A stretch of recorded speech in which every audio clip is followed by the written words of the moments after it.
ಸಮೀಕ್ಷೆಯಿಂದ ಗೊಂದಲ ಆಗ್ತಾ ಇದೆ ಅನ್ನುವಂತ ಡಿಸಿಎಂ ಡಿಕೆ ಶಿವಕುಮಾರ್ ಅವರ ಹೇಳಿಕೆ ವಿಚಾರವನ್ನು ಇಲ್ಲಿ ಪ್ರಸ್ತಾಪ ಮಾಡಿದ್ರು ವಿ ಸೋಮಣ್ಣ. ಡಿಕೆ ಶಿವಕುಮಾರ್ ಕೂಡ ಇದರ ಒಂದು ಭಾಗ, ಯಾರ ಮೇಲೆ ಎಷ್ಟು ಟೋಪಿ ಹಾಕ್ತಾರೆ ಇವರು, ಡಿಕೆ ಶಿವಕುಮಾರ್ ಸಹ ಇದಕ್ಕೆ ಪಾಲುದಾರರು, ದಯವಿಟ್ಟು ಇದನ್ನ ಇಲ್ಲಿಗೆ ನಿಲ್ಲಿಸಿ, ಹುಚ್ಚರ ಸಂತೆಯಲ್ಲಿ ಯಾರು ಬಂದು ನಿಲ್ಲೋದಕ್ಕೆ ಹೋಗಬೇಡಿ, ದೇವರಾಜ್ ಅರಸು ಫೋಟೋ ಹಾಕಿ ಸಮೀಕ್ಷೆ ಮಾಡ್ತೀರಾ, ಯಾವ ಜಾತಿಯನ್ನು ತುಳಿಯುವಂತ ಕೆಲಸ ಮಾಡಬೇಡಿ, ವಾಂತಿ ಮಾಡುವ ಕೆಲಸ ಇದು ಅಂತೇಳಿ ಕೇಂದ್ರ ಸಚಿವ ವಿ ಸೋಮಣ್ಣ ವಾಗ್ದಾಳಿ ನಡೆಸಿದ್ದಾರೆ. ನಾನು ಸಿ ಕೆ ಶಿವಕುಮಾರ್ ಅವರ ಭಾವನೆಗಳನ್ನು ಸ್ವಾಗತಿಸ್ತೀನಿ. ಆದರೆ ಅವರು ಒಂದು ಪಾರ್ಟ್ ಅಂಡ್ ಪಾರ್ಸಲ್ ಇದೆ. Is also part and parcel.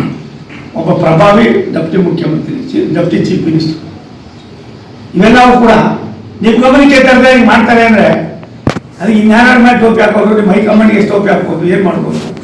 ಇದು ಅಧಿಕಾರಿ ಹೊಣೆನಾ? ಯಾರು ಇದನ್ನು ಮಾಡ್ತಾ ಇದ್ದಾರೆ ಅವ್ರ ಹೊಣೆನಾ?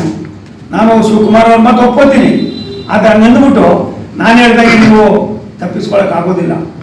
ಇವಾಗ ಆಲ್ಸೋ ಒಂದು part and parcel of this, ಇದಕ್ಕೆ ನೀವು ಪಾಲುದಾರರು, ದಯವಿಟ್ಟು ಇದನ್ನು ನಿಲ್ಲಿಸಿ, ಒಂದು ತಾಂತ್ರಿಕ ಸಲಹಾ ಸಮಿತಿ ಮಾಡಿ ಎಷ್ಟು ಬೇಕೋ ಅಷ್ಟು ತಗೊಳ್ಳಿ. ಅದನ್ನು ಬಿಟ್ಟು ಎಲ್ಲರೂ ಉಂಟೇನ್ರಿ, ಯಾರಾದರೂ ಕೊಡ್ತಾರೇನ್ರಿ? ಅಧಿಕಾರಿಗಳು ಕೊನೆಗೆ ಏನಾಯ್ತದೆ ಅಂದರೆ ಎಲ್ಲ ಮಾಡಿದ್ವಿ ಅಂತ ಹೋಗಿ ಉಯ್ಯೋ ಮಡ್ರ ಆಯ್ತದೆ, ಹುಚ್ಚೋ ಸಂತೆ ಆಯ್ತದೆ. ಈ ಹುಚ್ಚೋ ಸಂತೆಯಲ್ಲಿ ಯಾರು ಮುಚ್ಚಿಡಿದಿದೆ ಅಂತ ಹೇಳ್ಬೇಕಾದ್ರೆ ಸಿದ್ದರಾಮಯ್ಯನವರು ನಿಂತ್ಕೋಬೇಕಾಯ್ತದೆ. ಈ ಕಟಕಟೆಯ ಜಾಗವನ್ನು ನಿಮ್ಗೆ ಆಗೋದು ಬೇಡ. ದಯವಿಟ್ಟು ಅದನ್ನು ನೀವು ಮತ್ತೆ ಪುನರ್ ಪರಿಶೀಲನೆ ಮಾಡೋದು ಸೂಕ್ತ.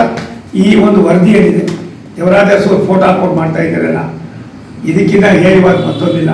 ದೇವರಾಜ ಅರಸು ಪುಣ್ಯಾತ್ಮ ಈ ಥರ ಮಾಡಿರಲಿಲ್ಲ. ಈ ಥರ ಎಲ್ಲ ಮಾಡಿ ಅವ್ರು ಯಾರಿಗೂ ಪಾಪ ಮಾಡಿಲ್ಲ.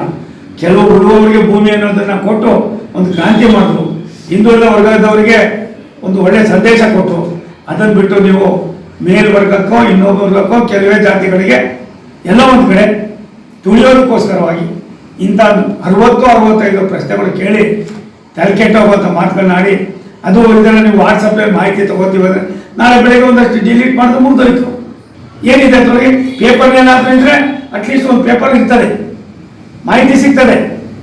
ನೀವು ಯಾವುದು ಮೊಬೈಲಲ್ಲಿ ನಾವೇ ಮಾಡೋದಿಲ್ಲನಪ್ಪ, ಯಾವ್ಯಾವ ಏನೋ ಹಾಕ್ತೀವಿ, ಅದಾದ್ಮೇಲೆ ಏನು ಮಾಡ್ತೀವಿ ನಾವು? ಡಿಲೀಟ್ ಮಾಡ್ತೀವಿ. ಇದು ಹಂಗೆ ವಾಮಿಟ್